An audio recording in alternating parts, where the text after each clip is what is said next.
সমগ্ৰ পৃথিৱীবাসীয়ে আকাশত দেখিবলৈ পাব এক তেজৰঙা চন্দ্ৰ বা ৰক্তবৰ্ণ চন্দ্ৰ আৰু এই বিৰল মহাজাগতিক পৰিঘটনা হ'ব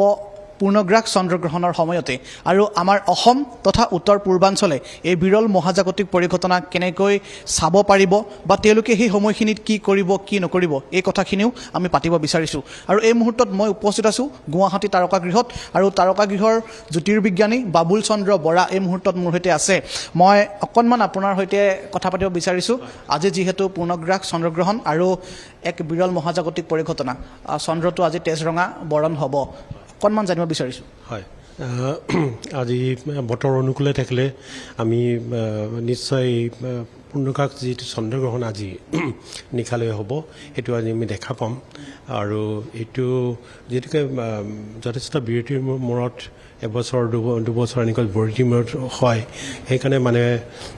পূৰ্ণগ্ৰাস চন্দ্ৰগ্ৰহণটোৰ মানে কাৰণে উৎসুক হয় আৰু এই চন্দ্ৰগ্ৰহণ আজিৰ পূৰ্ণগ্ৰাস চন্দ্ৰগ্ৰহণটো আৰম্ভ হ'ব 9:57 পৰা তাৰপিছতে পূৰ্ণগ্ৰাস পূৰ্ণ পৰ্যায়ত হ'ব মানে 11 বজাত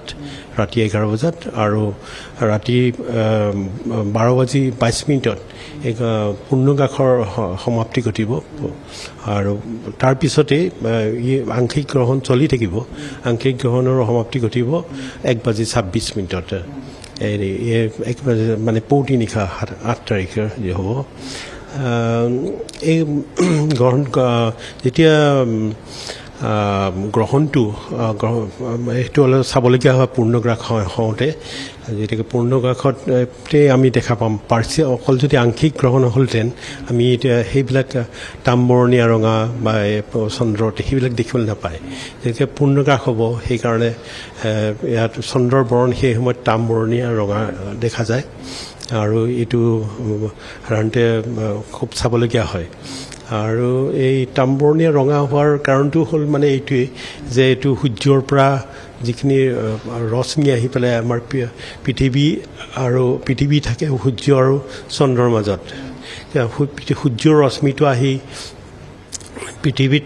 পৰা বাধা পৰিলেনে তাৰ এটা শ্বেডো ছায়া সেই ছায়াটোৱে চন্দ্ৰত গৈ পৰেগৈ আৰু সেই ছায়াটো পৃথিৱীৰ বাধা এনেই অন্ধকাৰ হৈ গ'লহেঁতেন যদি পৃথিৱীৰ মানে বায়ুমণ্ডল নাথাকিলেহেঁতেন কিন্তু আমাৰ বায়ুমণ্ডল আছে গতিকে চন্দ্ৰটো একেবাৰে অন্ধকাৰ হৈ নাযায় ই মানে ৰিফ্ৰেক্টেড হৈ আৰু তাৰোপৰি মানে পোহৰৰ বিস্ফোৰণ ঘটি এই দুইটা কাৰণতে মানে আমি অলপ ৰঙচুৱা হৈ পৰে আমি যেনেকৈ সন্ধিয়া বা সূৰ্যাস্তৰ সময় বা ৰাতিপুৱাৰ সূৰ্যোদয়ৰ সময়খিনি আমাৰ ৰঙচুৱা দেখোঁ সূৰ্যটো সেই ৰঙচুৱা আৱাসটো গৈ মানে চন্দ্ৰত পৰে মানে তেজৰঙা হ'ব সেইটো কাৰণে মানে তেজৰঙা ঠিক তাম্বৰণীয়া ৰঙা আচলতে অতি উজ্জ্বল ৰঙা তেনেকৈ দেখা হয় তাম্বৰণীয়া ৰঙা আমি দেখিবলৈ পাম এইটো চাবলগীয়া হৈছে 2023 চনতো চন্দ্ৰগ্ৰহণ হৈছে সেই চন্দ্ৰগ্ৰহণ ইয়াৰ আগতে আংশিক চন্দ্ৰগ্ৰহণ এটা হৈছিলে সেইটো 2023 চনত 28 অক্টোবৰত হৈছিলে আৰু ইয়াৰ পিছতো এটা পূৰ্ণগ্ৰাস চন্দ্ৰগ্ৰহণ হ'ব সেইটো অহা বছৰ 2026 চনৰ এইটো 3 মাৰ্চত হ'ব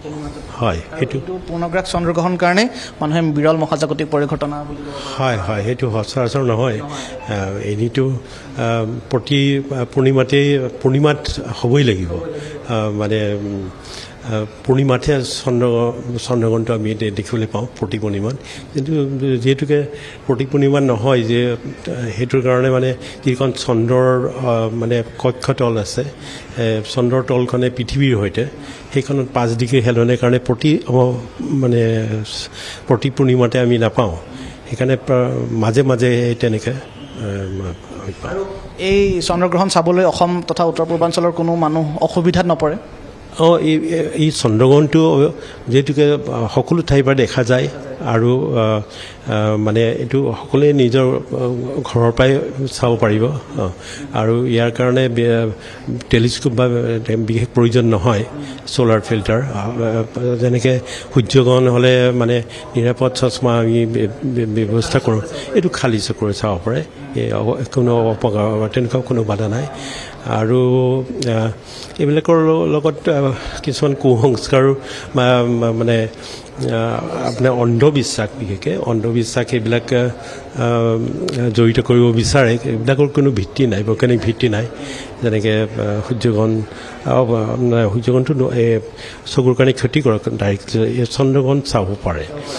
আৰু এনেই মানে এইটো এটা সম্পূৰ্ণ প্ৰাকৃতিক পৰিঘটনা এদিনা মানে ইয়াৰ যিবিলাক অন্ধবিশ্বাস বা একো খাব নাপায় বা এনেকুৱা ধৰণৰ কথা নাই আৰু কোনো বৈজ্ঞানিক ভিত্তি নাই তেনেকুৱা ধৰণৰ মানে কিবা ব্যৱস্থা কৰিছেনে আপোনালোকে ইয়াত মানুহ আহিব চাব পাৰিব কিবা ব্যৱস্থা আছে হয় এইটোত মানে আমি যিহেতুকে এইটো মাজনিশালে হ'বগৈ তাৰ মানে গ্ৰহণটো সেইকাৰণে তেনেকৈ বিশেষ ব্যৱস্থা কৰা নাই কিন্তু আমাৰ ইয়াৰ যিখিনি বৈজ্ঞানিক সমাজ আছে আমি ইয়াতে গুৱাহাটী তাৰকাগৃহৰ চৌধৰ পৰা এইটো অবজাৰ্ভেশ্যনৰ ব্যৱস্থা কৰিছোঁ ঠিক আছে আৰু এয়া আছিলে বাবুল চন্দ্ৰ বৰা আৰু তেওঁ জ্যোতিৰ্বিজ্ঞানী গুৱাহাটী তাৰকাগৃহৰ আৰু আজি যি বিৰল মহাজাগতিক পৰিঘটনা হ'ব সেই সম্পৰ্কে আজি আমি কিছু কথা পাতিবলৈ ঠিক আছে প্ৰাণজিৎ এই মুহূৰ্তত আপোনাক আমি ধন্যবাদ জ্ঞাপন কৰিছোঁ